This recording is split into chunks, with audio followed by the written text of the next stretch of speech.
3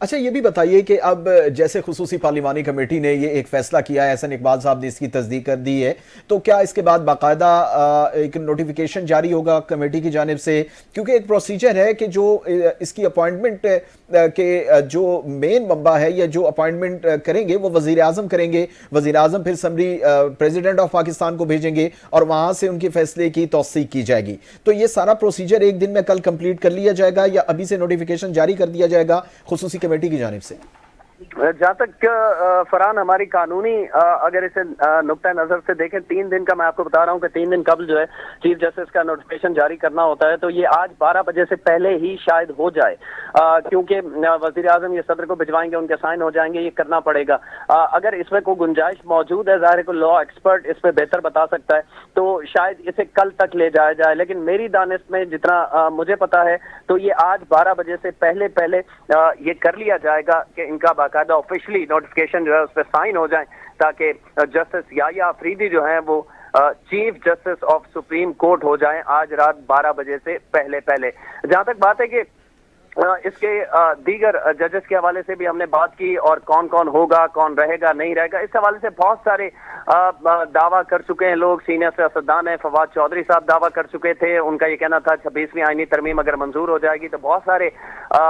supreme court کے اور Lahore high court کے ججز ہیں جو احتجاجاً ریزائن کر دیں گے۔ اس قسم کے رومرز بہت پھیلائے گئے تھے، لیکن ایسا کچھ ہم نے نہیں دیکھا 26ویں آئینی ترمیم کے بعد۔ اب جبکہ یہ فیصلہ ہو گیا ہے، اس کے بعد سپریم کورٹ کے ججز کا ریئیکشن کیا ہوگا؟ اہم جو فرحان ساری اس سچویشن میں بات ہے وہ یہ ہے کہ حکومت جو سپریم کورٹ 2 دھڑوں میں بظاہر تقسیم تھی، اسے ختم کرنے کی ایک کوشش حکومت کی جانب سے ہے۔ اب وہ کوشش کتنی کامیاب ہوتی ہے، کیونکہ جسٹس یحییٰ آفریدی کا اگر ہم ماضی دیکھیں تو جب سے وہ سپریم کورٹ کا حصہ بنے ہیں 2018 سے، اس وقت سے ان کے جتنے فیصلے ہیں وہ بہت بیلنس فیصلے انہیں کہا جاتا ہے۔ یہاں تک کہ ابھی جو لاسٹ مخصوص نشستوں کا فیصلہ آیا تھا جو کہ اکثریتی 8 رکنی بینچ کا پی ٹی آئی کے حق میں تھا، اس میں بھی جسٹس یحییٰ آفریدی نے نہ تو اس 5 رکنی بینچ کی حمایت کی اور نہ 8 رکنی کی، بلکہ ان کا ایک علیحدہ سے اختلافی نوٹ تھا۔ انہوں نے کہا یہ بھی میں اس کو بھی درست نہیں سمجھتا، جو اس پہ اختلاف کر رہے ہیں اور جو اتفاق کر رہے ہیں میں انہیں بھی درست نہیں سمجھتا۔ تو اس حوالے سے کسی حد تک تو یہ تاثر جائے گا کہ سپریم کورٹ کا جو سربراہ ہے، جو چیف جسٹس ہے، وہ ایک ایسا چیف جسٹس ہے جو کہ 2 جو انتہائیں ہیں اس میں نہیں بلکہ درمیان میں کھڑا ہے، اور اس کے فیصلے ماضی کے بیلنسڈ ہیں۔ تو اب دیکھنا یہ ہے کہ آگے مستقبل میں کس کا کیا ہوتا ہے، ظاہر ہے یہ کچھ بھی کہنا قبل از وقت ہوگا۔ بالکل یہ اہم خبر سامنے آئی ہے، جسٹس یحییٰ آفریدی ملک کے اگلے چیف جسٹس نامزد کر دیے گئے۔ خصوصی پارلیمانی کمیٹی نے منظوری بھی دے دی ہے اور کمیٹی نے 2/3 اکثریت سے یحییٰ آفریدی کو نامزد کیا ہے، اور یہ بڑی خبر سامنے آئی ہے۔ اور ہم نے دیکھا کہ خصوصی پارلیمانی کمیٹی نے منظوری دے دی ہے۔ احسن اقبال جو کہ رہنمائے مسلم لیگ نون کے، انہوں نے اس کی وضاحت بھی کی اور اس بات کو کنفرم کیا ہے کہ جسٹس یحییٰ آفریدی کو ملک کے اگلے چیف جسٹس کے لیے نامزد کر دیا گیا ہے۔